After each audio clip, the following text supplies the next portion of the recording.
Think meditation is hard? Do me a favor. Take a slow, deep breath in. And now breathe out. Congratulations. You just meditated. Hi, I'm Krystal Jakosky, and this is Breathe In, Breathe Out, a weekly mindfulness and meditation podcast for anyone ready to own their own shit and find a little peace while doing it. Welcome back to Breathe In, Breathe Out. I'm Krystal Jakosky, and I'm really excited to share this week's episode with you. I first met Kevin Pennell when I was a guest on his podcast, which is Toward a Better Life. And it was such a delightful experience. We had so many things in common that I really wanted to bring him on my podcast so that we could talk about the indigenous people. Now, Kevin began his journey with the indigenous people of North America in the early 90s.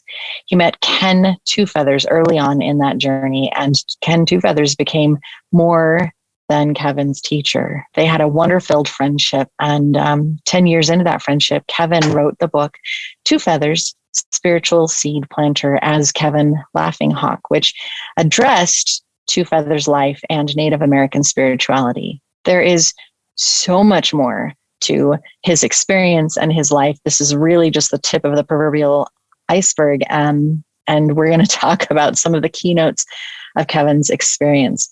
I really hope that you enjoy listening as much as I enjoyed having him on my podcast. Hello and welcome back to Breathe In, Breathe Out. I'm Krystal Jakosky, your host, and I am so excited to have Kevin on our show today. Kevin Pennell, welcome. Thank you. Great to be here. This is awesome. I've switched roles for a change. I'm not a host. I'm actually a guest. Oh, isn't that fun when you get to switch it up a little bit? Mm-hmm.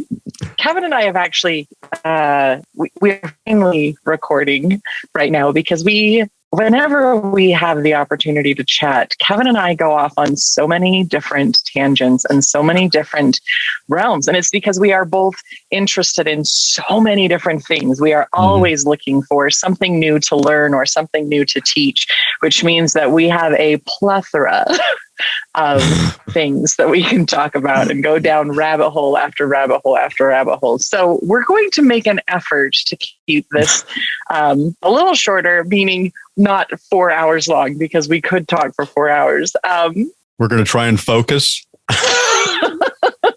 We're going to give it the college try, the good college try, not the one where you smoke pot for the first 4 years and then decide to do college. We're going to actually try to focus, I think. Welcome to my world in this day today. Kevin, tell us a little bit about yourself, who you are, and what brought you to my podcast studio. Oh my goodness. Okay, that can focus. Well done. Because tell us about yourself. Well, if you got about a 2 hour, 3 hour thing in mind.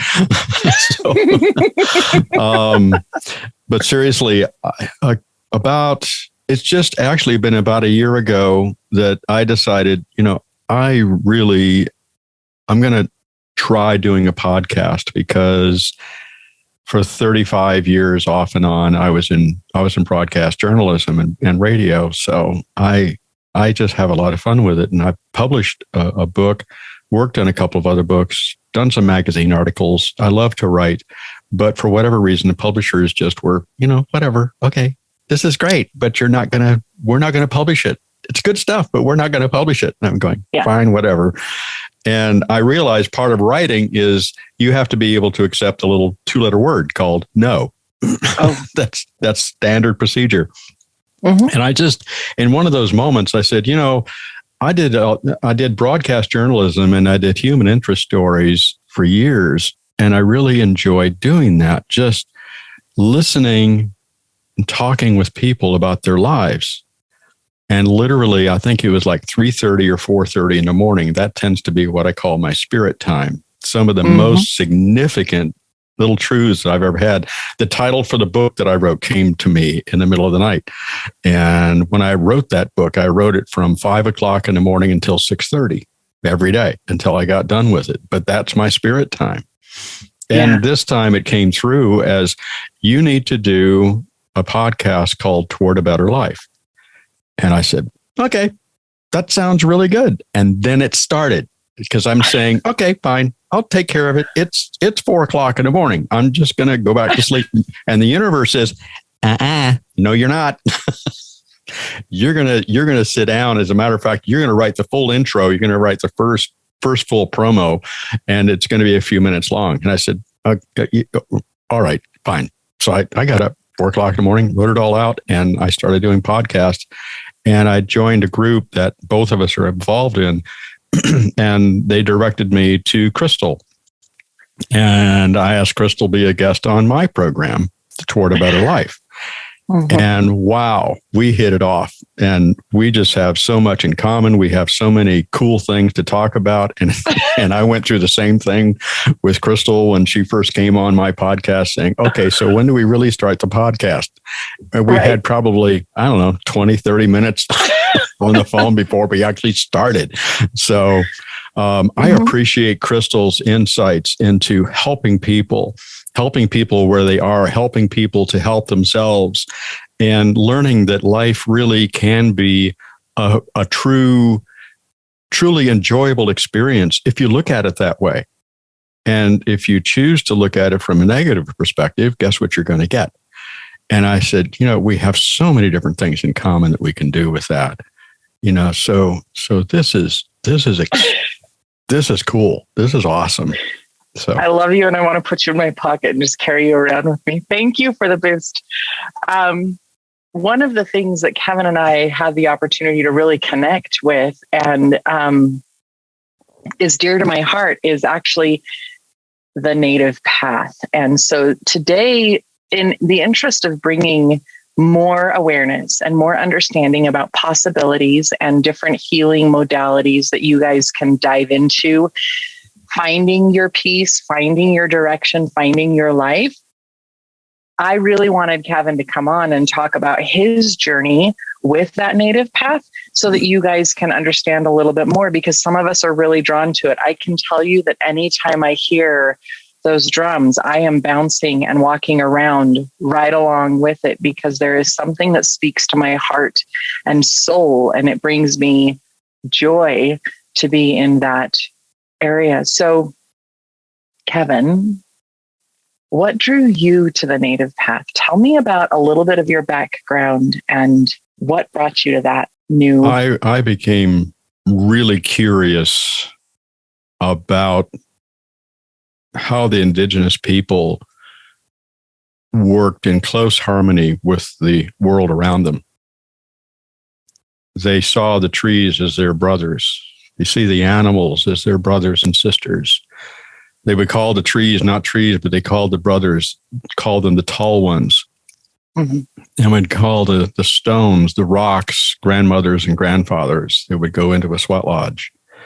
Or they'd call them the stone people, because they were the wisest people, because these stone people were they've been around for thousands of years. And the only way that we have to communicate is if you're really in tune with stuff. You're walking along a garden path someplace, maybe out in Colorado or Texas or Minneapolis or wherever you might be in this little stone, you're just drawn to it. And you say, I got nothing, but it looks cute, so I'll pick it up.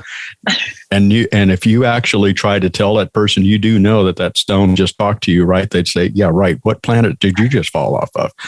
But I was always intrigued by the natural world. And I've always been intrigued by all the beauty of the natural world. And then I found myself just getting interested in that. And I started to say, well, I wonder if I have any native blood in me. Mm. And I said, well, and at the time I was living in Broward County down in Florida. And we had a pretty big library. The library in Broward County was huge. And they actually had an archive section. And you could go in, believe it or not, Krystal, you could go into there and you can look up the original manifests from the original Mayflowers. Obviously, they're on microfiche, but it was amazing. We're talking about handwriting, okay, that they had preserved someplace. And I'm going, just casually looking through the other, and the curiosity part comes in. Oh, I wonder if Pennell is in there any place. Yeah. 1637, the third Mayflower, there's a Pennell. I went, oh my gosh. Oh. Gosh, my family's been here since 1637. And I know my dad had told me that the other crew came in from Wales around sometime around in the mid to early 1700s, because we had our ancestors fought in the Revolutionary War. So, geez, common sense would tell you I've got to have native blood in me, right? I've been around here for 300 to 400 years. It's got to be native blood in me, right? So I started that path, and I started chumming around with different folks. And I was really drawn to a couple of folks. One of those people is the person I wrote about. It's the book is Two Feathers Spiritual Seed Planter, and it's written by Kevin Laughing-Hawk, which is my spirit name that he gave me. But when Kenny and I first met, and this is shown in the book, when Kenny and I first met, I went into that guy and I'm just talking with him because I was curious. And at the time I was doing news for a local radio station. And I said, I wonder, I'm not really into the idea of interviewing this guy for a program, but I did see him identified in a local newspaper, the Gainesville Sun, I think it was.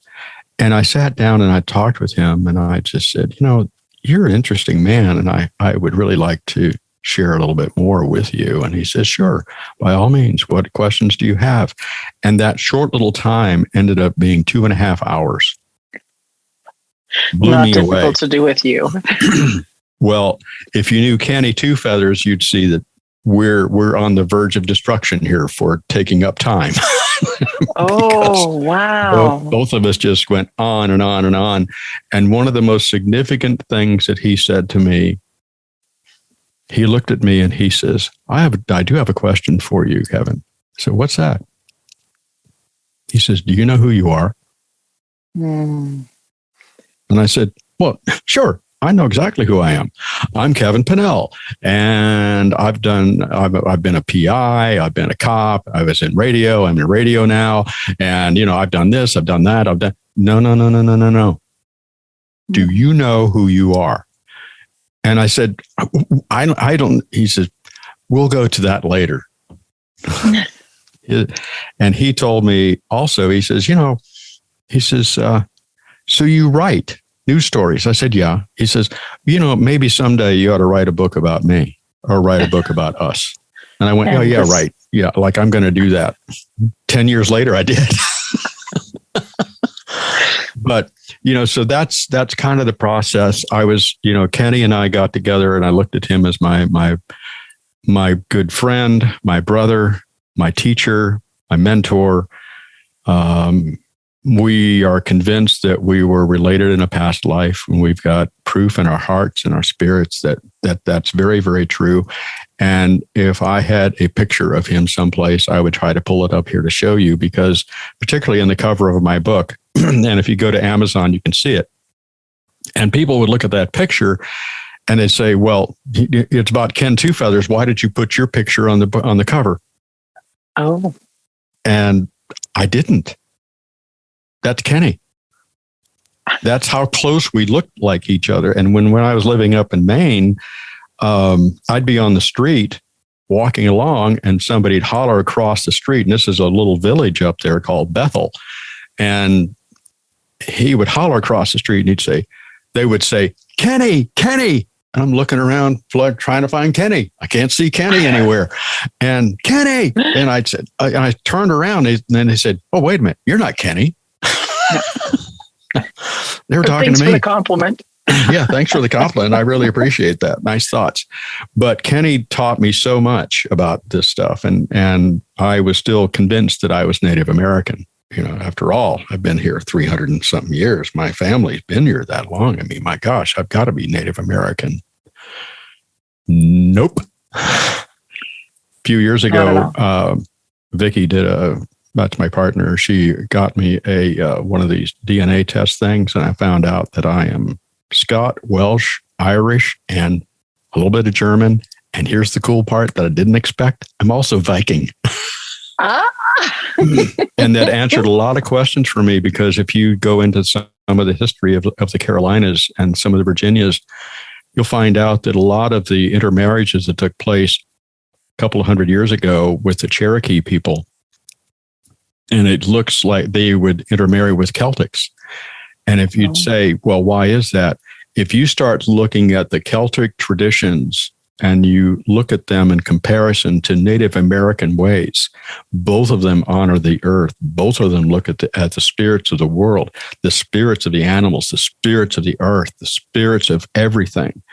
And that's enough common ground to cause the beautiful relationship between people.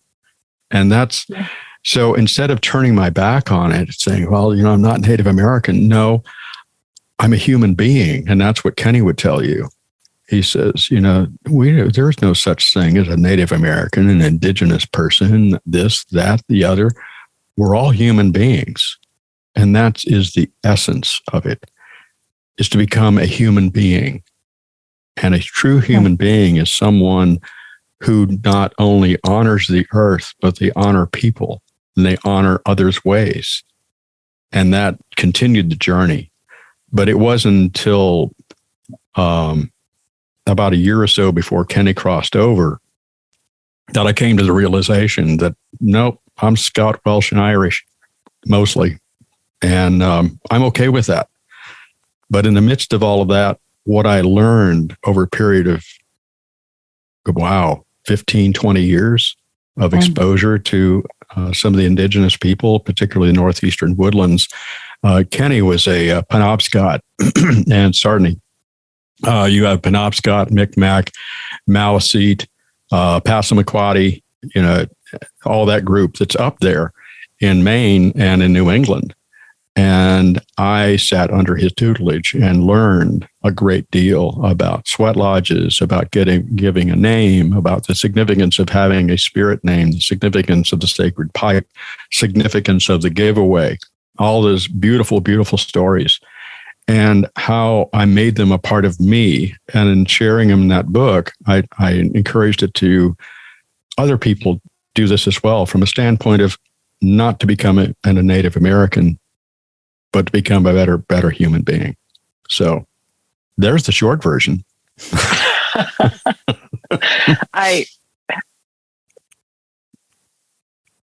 The question of, do you know who you are? Is a terrifying question, I think, for a lot of us. I mean, on the one hand, absolutely, I'm so-and-so, and this is what I do, but do you really know who you are? And to be sitting, you were drawn to Indigenous people, you were drawn to Native American ways, and to have this person sitting there asking you such a deep question where yes, you said, I'm Kevin Pennell and I do this and this and this and this, but inside, were you freaking out? Oh yeah. How did you move from, was it in just that one interview where you moved from, we're acquaintances and we're checking each other out and I wanted to know more about you, that you automatically moved into, I want to take you under my wing? Or how did it change from just these two people meeting to, you need to learn more about who you are and I want to teach you? It was one step at a time. In the book, I talk about asking for a teacher or looking for a teacher. And it was still the curiosity. And I'm a curious person. I'm a very curious person. Underscore that several times. Yeah. And curiosity can be a blessing, could also be a curse. In this instance, it was a blessing.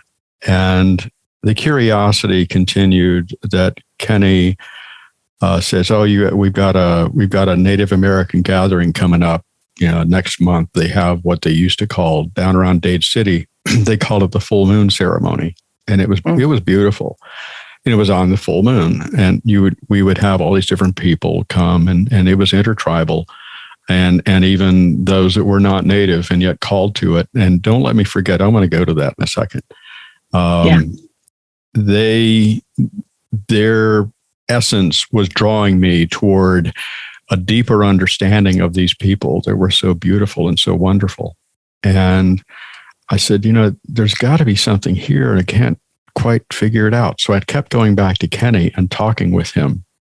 This wasn't just one conversation. And to answer your first question, I'm sorry, was did you at that point in time realize that you were the student and he was the teacher? The answer is no. The universe knew it. The universe knew, it's taken us this long to get you two guys together.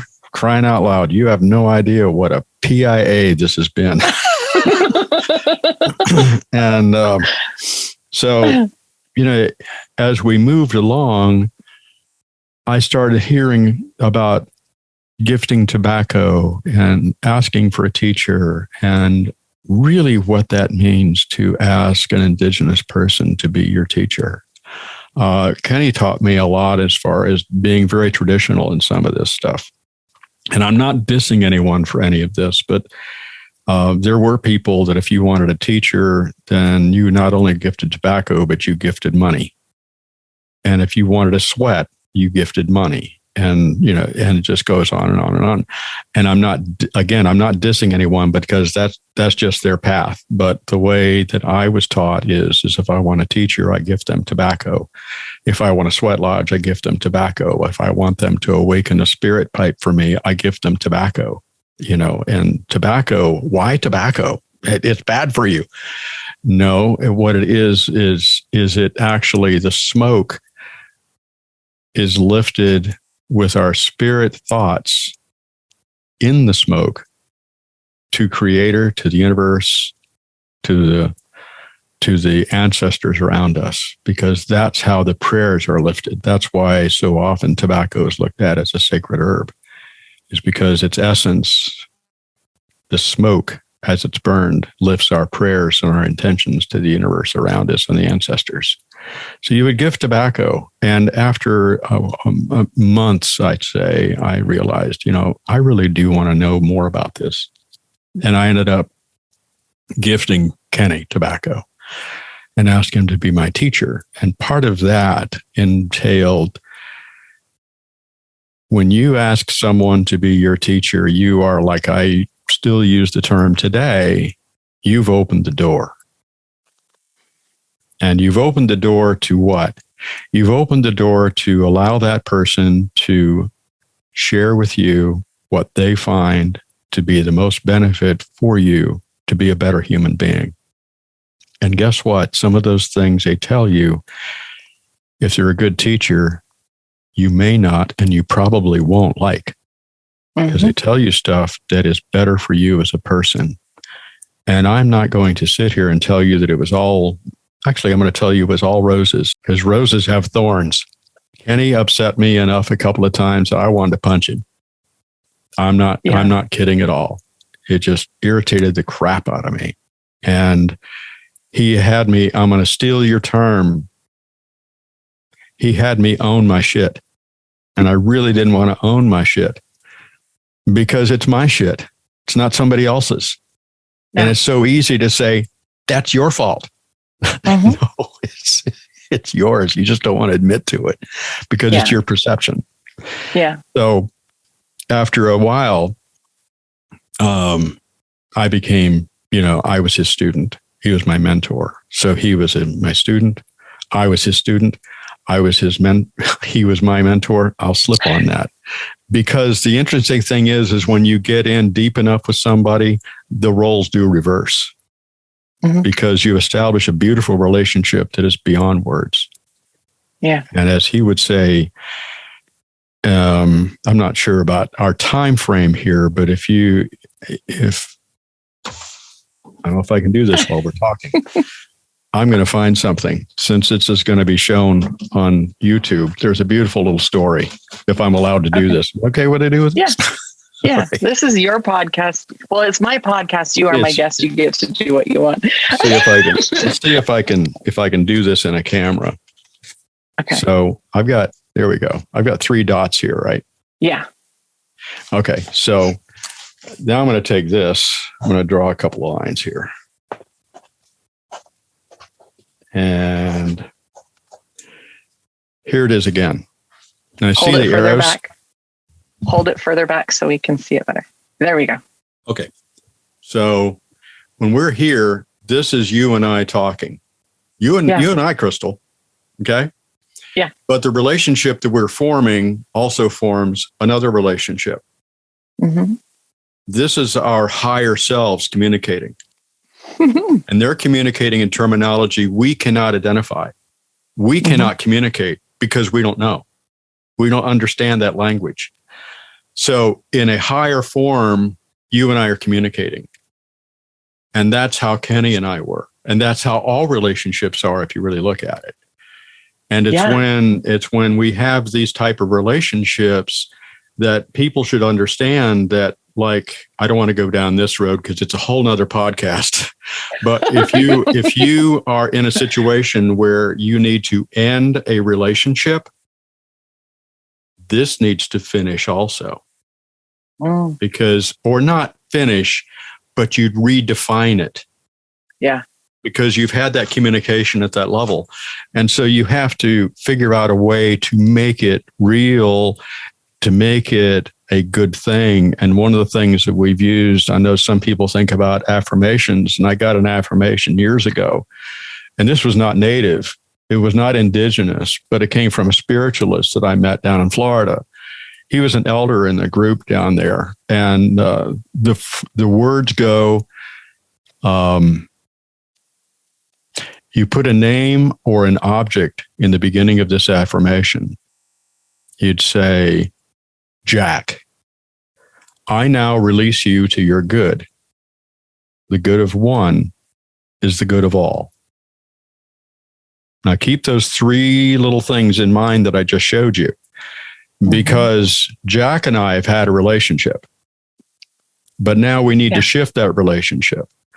So the I, Jack, that I is the divine side of me, the higher self. That I now release you to your good. I now release you to your higher self. I now release you to the good intentions that you have. And the ultimate result of that is, in doing so, you help everyone, and yourself included, because the good of one is the good of all. And that's how you do stuff. And if we realize that, it really helps our relationships a lot more. So you can see where we can really go to town on that. So that information was shared with me, in that it's so important that we really do get the picture of what it's like to have a relationship with someone. And to be integrated with that person, because we are at not just linear, but the whole picture. So we're embraced together in that whole thing. There's a ton in there, and I was trying to quietly and discreetly take some notes because there are so many things that I want to jump back to. I do the same thing. So I love the illustration when I am working with a client or when I am being taught with somebody. I have for a long time, 20 years, been very aware of my higher self. And there have been plenty of times that my higher self has been talking with the other person's higher self, and then I receive understanding. So it helps me to see their perspective. It helps me to see their point of view, why they feel a certain way. When I'm working with a client, I make sure that conversation between my higher self and myself is very clear, so that if there is information that I need to give to my client while I'm teaching them how to listen to their higher self, it's a very sacred and beautiful connection that you can build, and you can really honor like yourself with your higher self, and understanding and trusting the information that you get from them. And as a teacher and a student connection, it's even more sacred and special because of the added depth of the relationship that can happen, because of the fact that you're willing to spiritually connect together. My husband has this phrase. He says, the student becomes the master.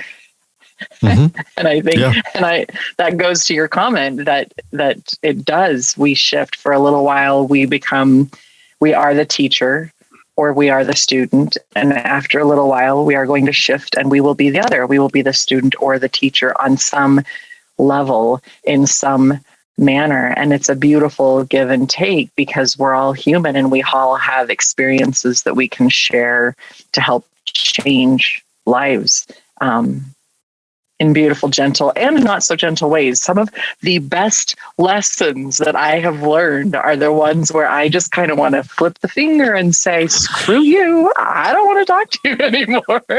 And in the same aspect. Yes. And then I have had those clients who they don't talk to me for a week or two because what I ask them, what I am inspired to ask them from my higher power saying, hey, you need a bigger nudge than what you're willing to accept right now. So I'm going to say this, and it really upsets them. It's really infuriating. And yet they always come back and say, thank you. I needed that. I wasn't willing to accept that. And the way that you did that was so fabulous. It hurts like hell. It pisses us off. And yet those moments, as long as we're still saying yes and I'm going to choose into this, then we'll see what happens and where it goes. And I'm really grateful for you that Kenny was able to push your buttons. Make you find who am I? You have no idea. He came in. Go ahead. No, you're good. No, please. You had a question. Because I will ramble forever. No, what I was going to say was actually to the audience, in the fact that oftentimes those people who are so challenging have the biggest lessons. They have the biggest opportunity for shifting, for growth.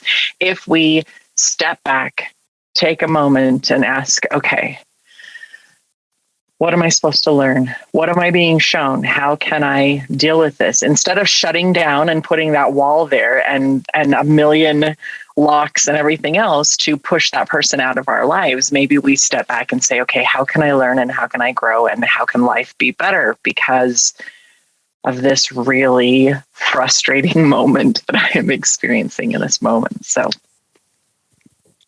friction is good. It is. It is. Geez, somebody ought to come up with a line like breathe in and breathe out. Right? Thank you. So a little while back, I want to bring us back to this because I wanted to come back and you mentioned that you wanted to come back. The whole concept of you thought for sure that you had Native American blood in you, that you were somehow related to that. And then you go in with Kenny Two Feathers and you're learning from him. And you said you wanted to return to this concept of the fact that you actually don't have, and yet you were learning from. Right. So in some work that I had done on my own and thankfulness to others, for what it's worth, my background my degree is in theology, and I did a flip some years ago, and I'm not going to put anybody down because they go to church, because that is the level of spirituality. That's the way you achieve your level of spirituality that you feel that you're growing from and that you're getting a lot of benefit from. And that's fine. It's just not who I am anymore. It was part of my process. I don't regret any of that. But all that being said, I'm leading into something, and that is that I strongly believe in reincarnation now. I believe in it so strongly that I can tell you that there are incidents in my life where dreams that used to come to me after I had made a shift and I had made a change that was needed in my life. Guess what happened to those dreams? They stopped because I made the change that was necessary. And I realized after I had one dream that was, it was to the point it would actually become nightmarish, and it would wake me up, and it was scary.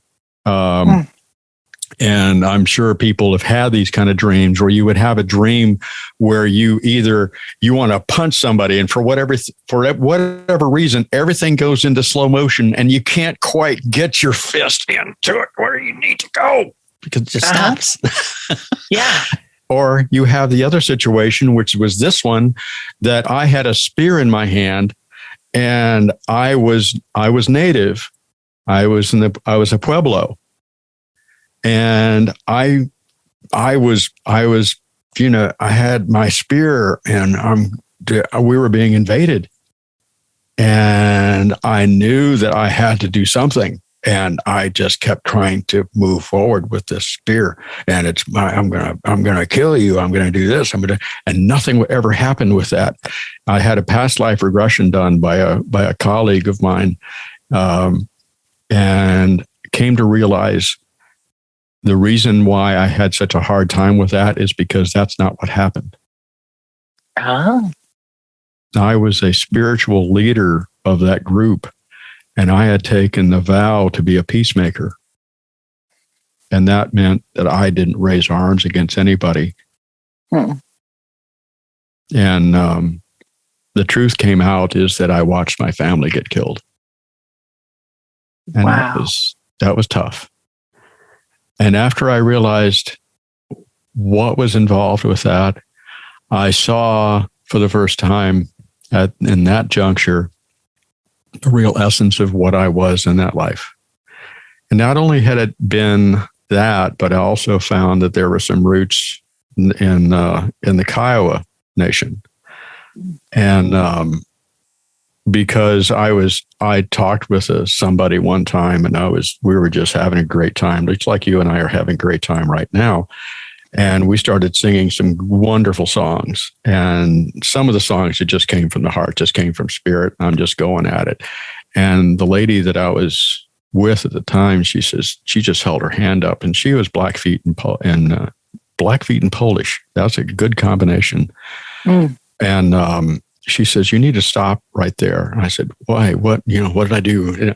And I'm still, this is like 2 or 3 years into my path on some of this, indigenous people path. What did I do? Did I offend you? And she goes, no. Have you been around Kiowa people? And I said, no, I've never been around Kiowa people. Where are they? And she says, well, up Midwest. And I said, okay. So what? She says, well, you're singing in Kiowa language. I got nothing. And again, I did some more work, and I'm comfortable with that there's Kiowa. And some people say, oh, you're just one of those frilly foo-foo people that just believes in anything and everything. But what I've got also down deep inside of me is a real sense, and it was brought into full light when I saw. And I heard from Kenny, but I heard about a story that was given down, I believe, by the Hopi, and I can be wrong, but something about that there are so many souls who are out there from the 500 nations that occupied North America. There are not enough bodies for the souls that have crossed over. And so some of those souls went into the people of today, the white people. And those that have the hearts and the minds ready for this sort of thing. And that was like, okay, I can accept that or not. All I know is I'm going to move along with the way that I'm the most comfortable. And I will talk about, you need to be very wary of being too comfortable, because you can get so comfortable that you no longer grow.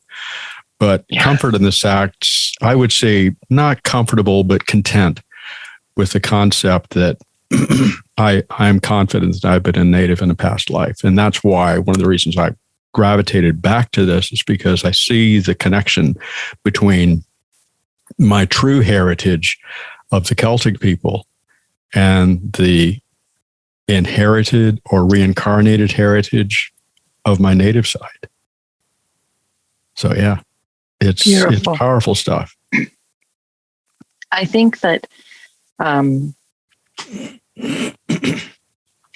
searching for the right words in this moment, because there are a ton of thoughts and ideas going through my brain right now. And I want to say these words in the most respectful and honoring way that I can. We are drawn to different things.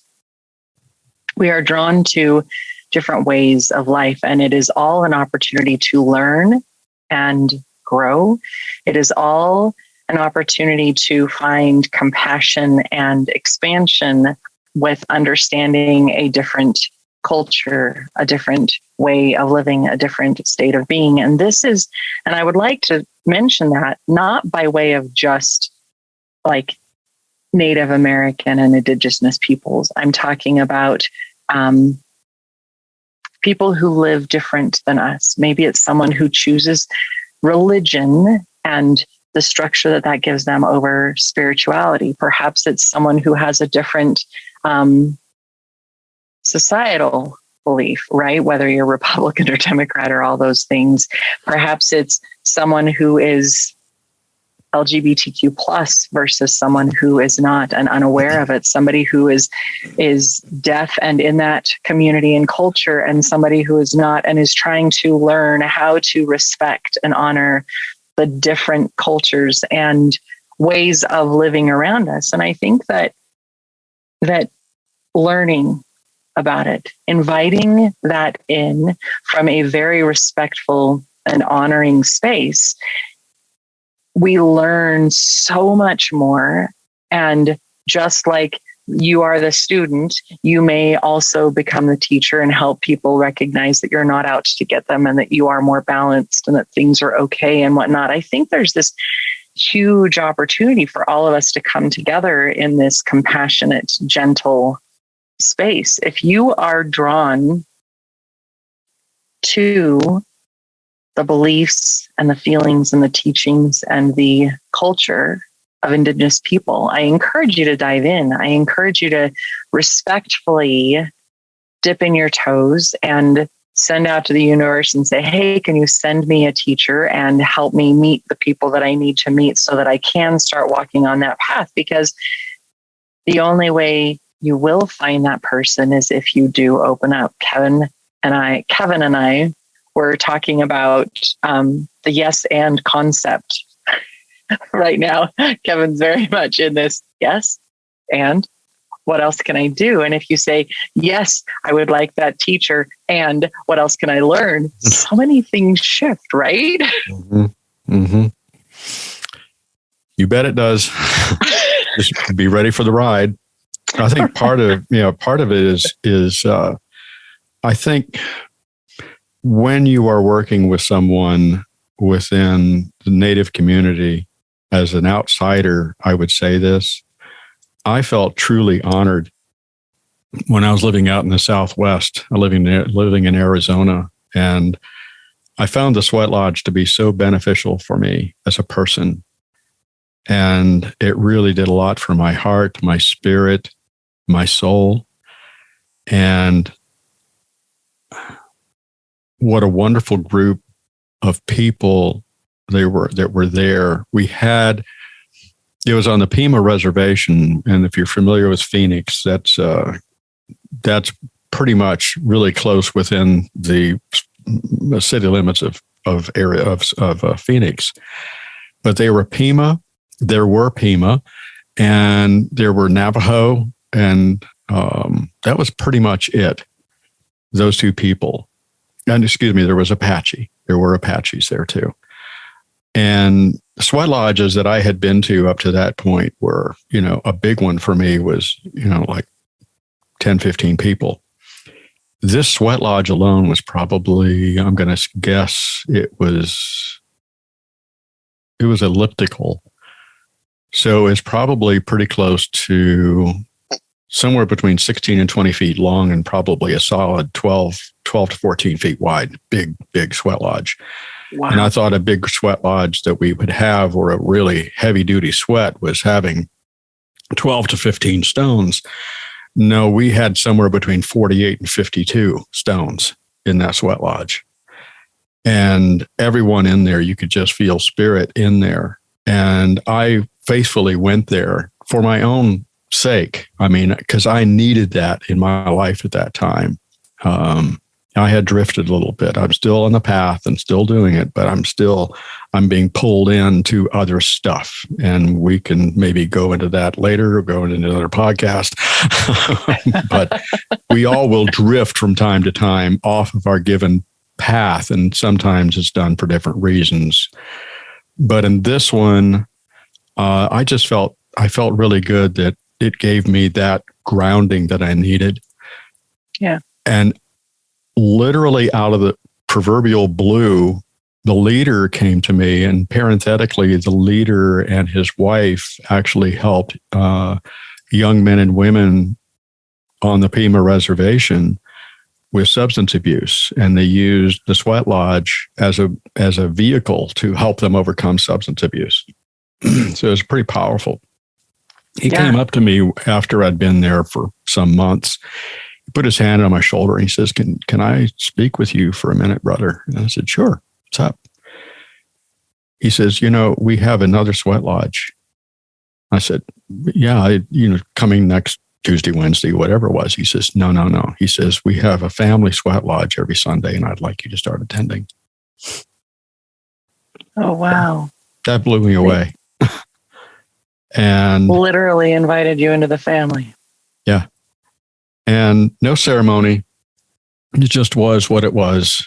And I also had the opportunity, one of the Apaches in the group came up, put their hand on my shoulder one day and then said, we have a very special thing and we'd like, and this is after I had been invited to go to the Sunday Sweats, because it was at one of those Sunday Sweats that he came to me.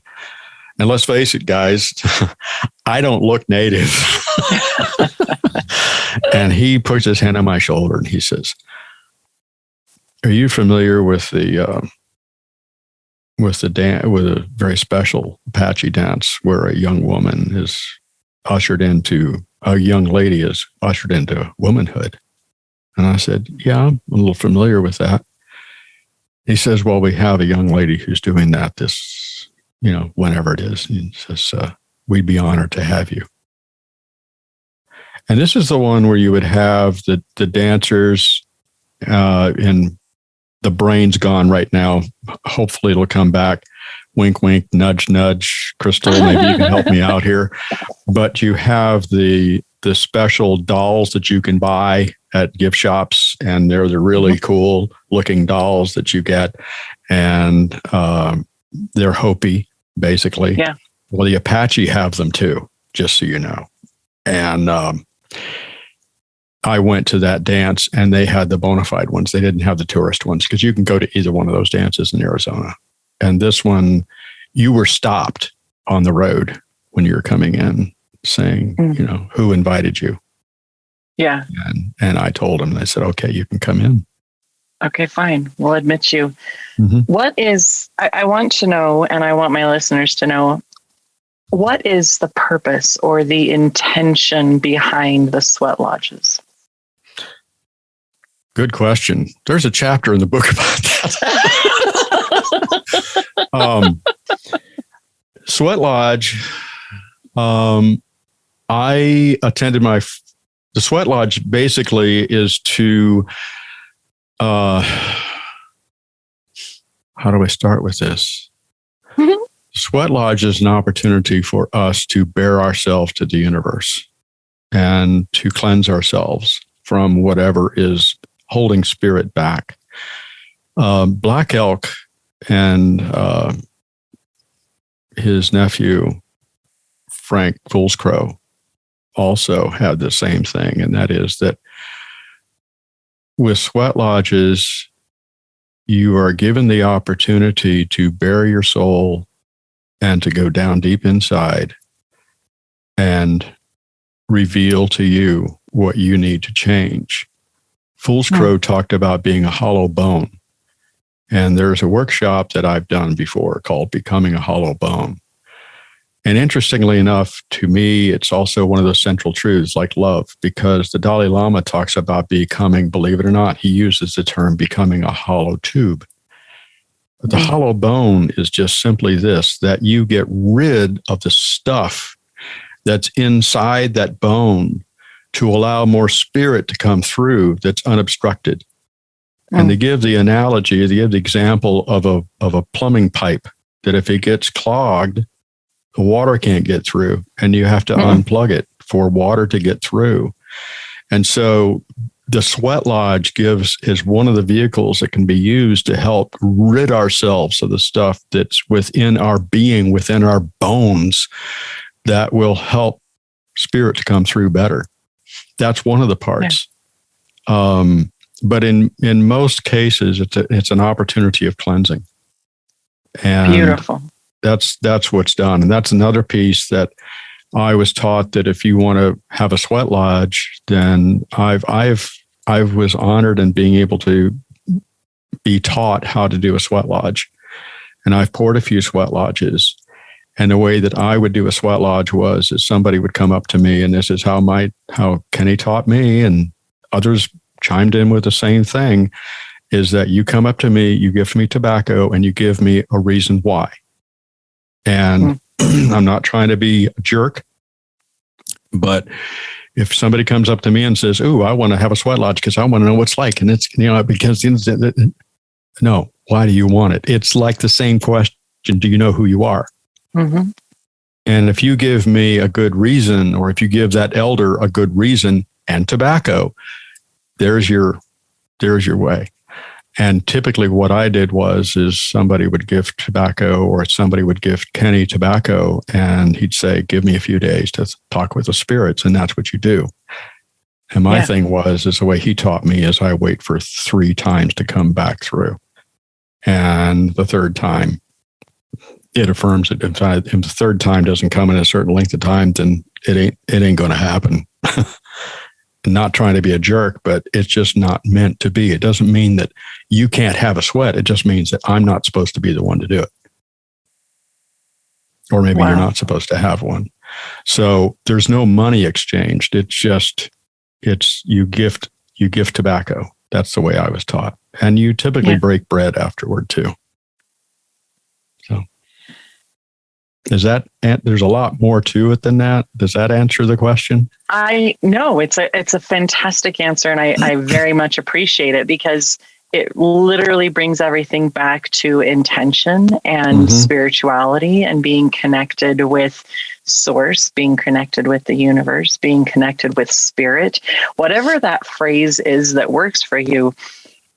So Native Americans, indigenous people, some people are going to do sweat lodges, and that is how they connect with that spirit. And other people are going to go to organized religion, and that is where they have that connection with that higher power that brings them the peace and joy that they need. It all works for everyone, depending on where you're at and what you are seeking and what fills your heart and gives you the answers that you need in that moment.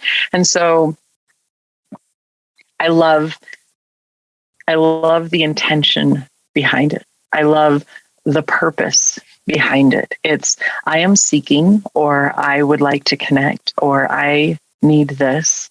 And because I need that, I am going to seek for answers. I'm going to seek for healing. I am going to find somebody who can help me move forward and be better in my life than I already am right now. So thank you for that answer. Thank you for sharing, because part of it is the magic word that you use is something I use with students when I teach, not only in workshops, but when I teach in massage school and when I teach whatever.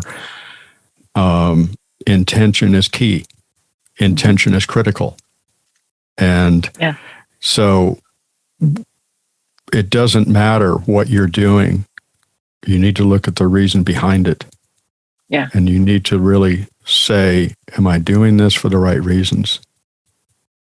What's my intention? What am I really engulfing in this? What am I really putting into this? What kind of energy am I putting into this? Yeah. And if you're working with someone, side note, massage therapy is if you don't have the intention when you're talking with somebody, or when you're working with someone and you're doing the massage with someone, you're doing the body work with someone, any of the stuff that we're talking about, even if you're doing counseling or if you're doing anything like that, and if your mind is not totally focused with good intention with that person, don't think for a second that they won't feel it. You don't have to say it. words don't have to express what's really going on. And we're human, we're going to do this. But if my brain is on, well, geez, I wish this interview would get done because I've got other things to do. If I let that intention come out in that, going back to the three little globes I had, and if your higher self picks up on that, guess what? I'm going to close this out. Yeah, you say, okay, that's good. See ya. And I never hear from you again. But it's the other side of that is if you're a body worker and you are totally committed to this person and you're not thinking about your rent, you're not thinking about, oh, geez, this is this person again. And you're not thinking about, ooh, what am I going to do this weekend? And if you're not, all the little thought monkeys coming in, and if you're not sidetracked by all that, guess what? They know it. They know when you are connected to them. And then the magic really happens because they say, wow, I don't know what this is that you've just done with me as far as a massage is concerned, or whatever the case may be. But it's the most fantastic, most beautiful, it was an awesome experience, and I will come back. And you say, okay, great. And it's magical when you do that because people want that. I was talking earlier today with someone and they said, you know what people are starving for right now? I mean, we're doing this on a podcast. We're doing this on YouTube, but they really miss being together, actually touching, with each other. And it's that communication. It is so important. But anyway, rambled on intention. Next. No, you're good. I've also noticed, for me personally, I have done Thai massage, meaning I am a trained Thai massage therapist. And so I have often found that when I am in it, and this goes for, you brought out massage therapy, but I think that this goes for almost any action that we're doing. If you focus on the action that you're doing, and you are really in it. I am cutting these vegetables and I'm getting the same size. I'm sanding wood. I'm chopping wood. I'm working on a client. If you focus on that and let everything else go, it actually becomes a meditation. One of my favorite things was to be working and losing my mind in what I was doing and having that intentionality and the fluidity because I was just present in that moment. And that presence is what brought me peace, is what brought me more energy to continue with the rest of my day. And so intention, the presence, and things are completely different. So, Kevin, what are you doing now? What are you doing? I'm talking with you. You asked. Like these days, you and I could talk forever. You guys, I'm telling you, Kevin and I we could do a year's worth of podcasts and probably not touch on the same subject twice. And that's fantastic to find such a gift like that. So I sincerely thank you for having me on your A Better Life podcast. And then I really thank you for being here because I really wanted to talk about the Native way of life and their love for the earth and their connection to the world around us, because I think it is so absolutely beautiful. And I feel that draw, and it is one of those things that speaks peace and joy to my heart. With all of the other things that we have talked about, but not necessarily on this podcast, what else are you into these days? Like, what else are you doing in life? Well, I do have to share one other little thought with Native American stuff, because it just came to me, and I would just want to honor that if you are a person listening to this, watching this, and if you're being drawn that direction, be you white or be you Native, and if you are drawn that direction and you start to seek out someone, know this, that eventually, if you're doing it with the right reasons or the right intentions, it goes back to the old saying, when the student is ready, the teacher will appear. But at the same token, when you find that teacher or where you find that person, you don't just run right out and give them tobacco right on the spot. No, just take your time, go slow, Take it for somebody who has been there. Oh dear. I want everything and I want it right now because that's the way we do stuff, right? No, take your time, be patient would be one key word. Another key word to keep in mind is love, trust, thankfulness, honor, sharing, caring, giving, loving. That's the ones that I'm trying to run in my brain. But that's what we would say all the time. To love, to share, to care, to give. We're coming up on a season called, of course, Thanksgiving. And I have a podcast coming up that's going to be on the Thanksgiving address. And if you have an opportunity to look up on Google or listen to the podcast, doesn't matter to me. It really doesn't. What's most important to me is that you look and find the Thanksgiving address as it was delivered by the Iroquois people, because it's beautiful. When I did it the other day, I got emotional, and it just really hit my heart when I would listen to my really good friend Mike Douglas giving that information to me. He was Maine Primitive Skills School. Hope you don't mind my sharing that. But thankfulness is so important. To be thankful for the air that we breathe, be thankful for the life that we have, be thankful that we are old because we could have died young. We be thankful for the simple little things, be thankful for the person in your life, be thankful for the people in your life. And, so what am I doing now? Well, I'm enjoying doing a podcast. You're talking about being focused on stuff. People really, my partner can't believe it about how I can sit down with my Audition software and I can spend hours editing. You can share that information with Avery. But I can just go away. I mean, hours will go by and I'm just sitting there going, but yeah. I'm a big picture person. And yet at the same time, I can be very detail oriented when I need to be. Mm-hmm. So that's in native traditions. Sometimes that's referred to as mouse medicine. But anyway, so I do my podcast. I do some instruction. I do some workshops. I am a massage therapist who sees people here in Asheville, North Carolina. Wink, wink, nudge, nudge. And, I probably see, sometimes people would ask, even if you're a massage therapist and you're listening or watching this, some people will ask me, well, how many massages do you do a day? And I typically am going to do 2 to 4. And that's my happy place. Yeah. Could I do 6? Yeah, I could, but I wouldn't last. I've been doing this I've been doing body work of some level or another for about 22 years, and it can be done. So I do the massage. I do podcasting. I walk in nature. I love to get out and about. And I just like being when I can.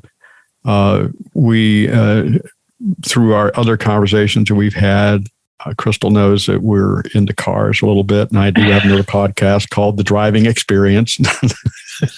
I'm really into BMWs, and racing. I used to race, but I don't race anymore. Just because, I'm not going to say I won't because I don't know. But I just like to live an active life. We are currently living in a senior community while we wait for our house to be built. And we tried this for a while, and Krystal, we can't do it. And I'm not putting anything down, but I cannot be that old person. Just can't do that. Nope, just can't. No. You're not ready. No. And I don't know that I ever will be. My goal was this is related. There was a teacher who taught. She was actually responsible for trigger point therapy, and her name was Janet Travell. And Janet continued her work as a massage therapist and doctor up until about 3 to 4 months before she died at the ripe old age of 96. Oh, wow. I intend to beat her record. So I got a ways to go. Good. But just stay active. And if you're older and if you're a senior, and you feel like, oh man, just stop doing what you're doing and go out for a walk in the woods, bathe in the woods. And no, don't take a tub with you, for crying out loud. I'm talking about being one with the forest. But, be active, get around young people and just be and enjoy life, because that's what we're here for. We're here to learn. We're here to be filled with joy. We're here for contentment.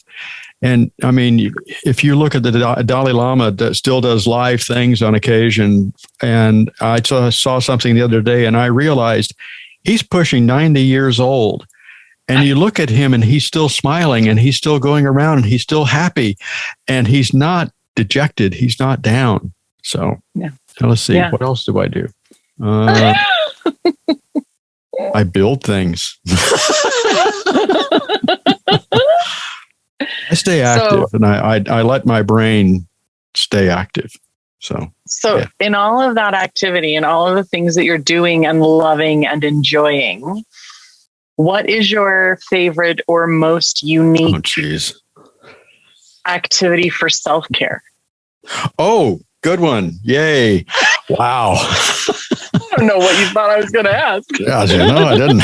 What's your favorite one? Oh, God. No. What's your favorite way to take care of yourself and rebuild, regenerate? Because you're doing a lot. You're out and you're functioning.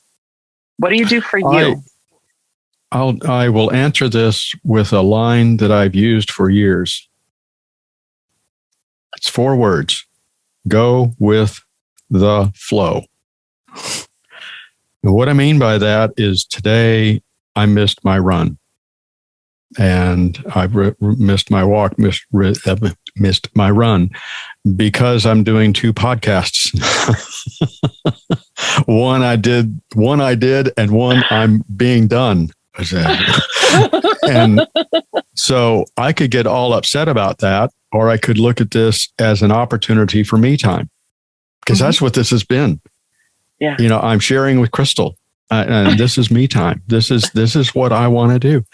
But the rest of that part, it's for self-care. And I've taught, and I have a workshop that I do with this, but self-care is one of the biggest things for self-care is awareness.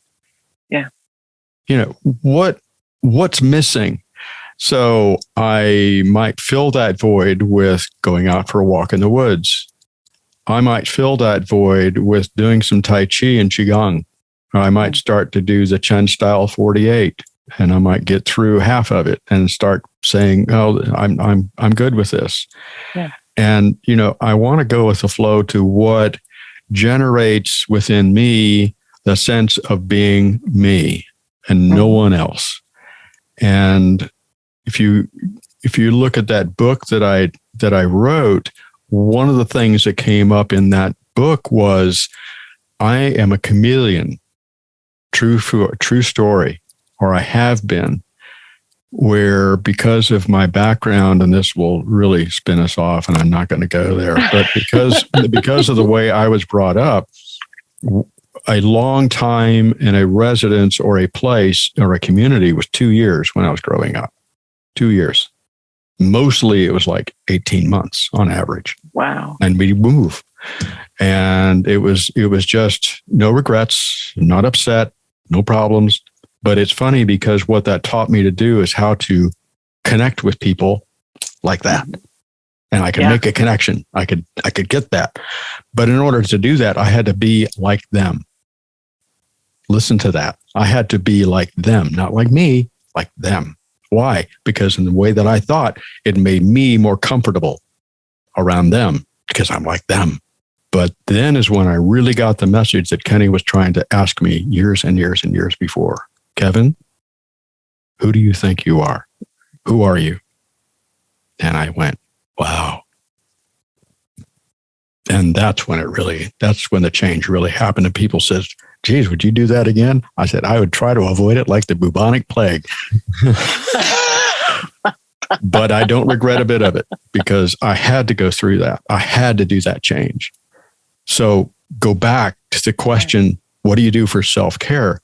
I listen to the still small voice in my heart. When I've signed off on my books before, I would say something to the effect of, let your heart and spirit guide you because they'll never let you down.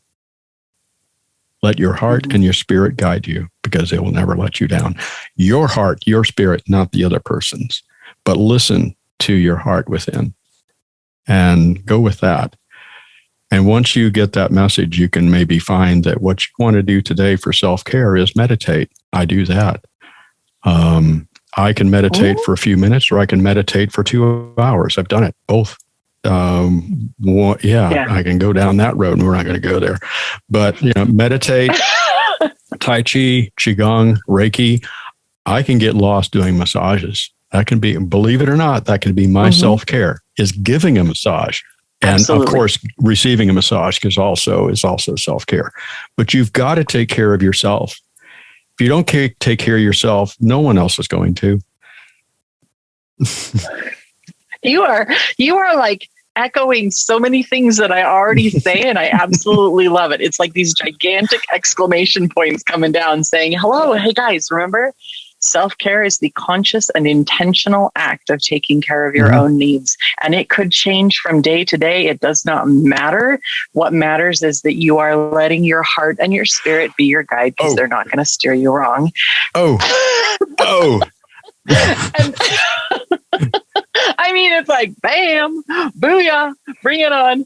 And meditation, meditation is the moment that you tune out the world and tune into yourself. You tune into the breathing, you tune into the moment, and you let everything else go. So I think one of the things you should do with part of that self-care is change it up. Don't try to do the same thing every day. Because if you do the same thing every day, it becomes a habit. And before you know it, a habit becomes a rut. And the only difference, do you know the only difference between the rut and a grave? Both ends are knocked out. That's the only difference when you're in a rut and a grave, is you got both ends knocked out. Wow. Okay, guys, let's stay out of the ruts. Yeah. I have one more question for you, Kevin. I have one more question for you. You've already given us a really good one. So, who are you is a great journaling question. I love to leave all of my listeners with a journaling prompt or a question that they can think about and really answer. And who are you is amazing. Is there another one that you can think of that you would love to encourage people to explore?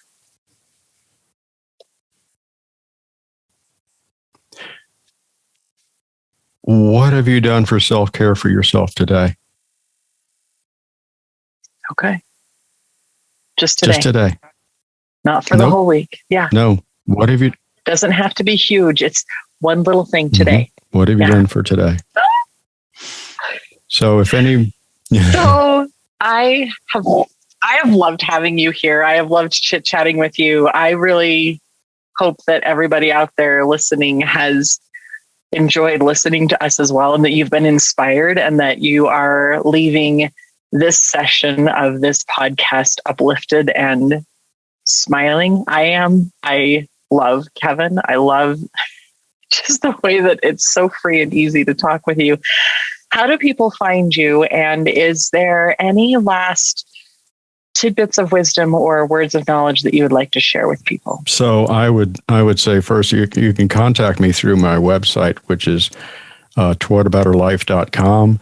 If you want to reach out to me, just write me at kevin@towardaBetterLife.com. I am available to do consultations and stuff like that from time to time. I haven't mentioned that, but I have done that, and I will be more than happy to do it.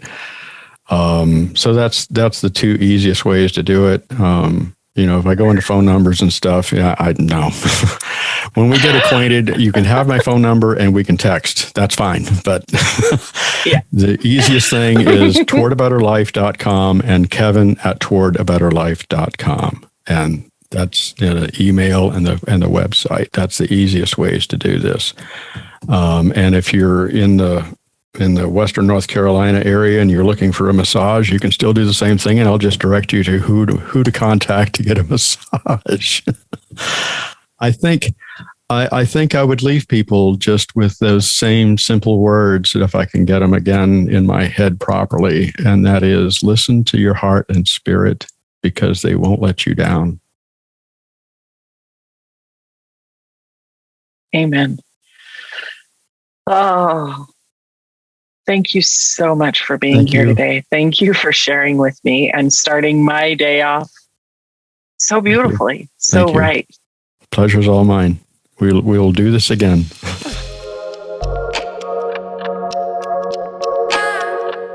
I hope this moment of self-care and healing brought you some hope and peace.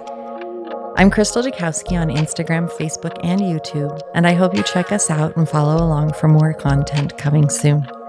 I look forward to being with you again here on Breathe In, Breathe Out. Until next time, take care.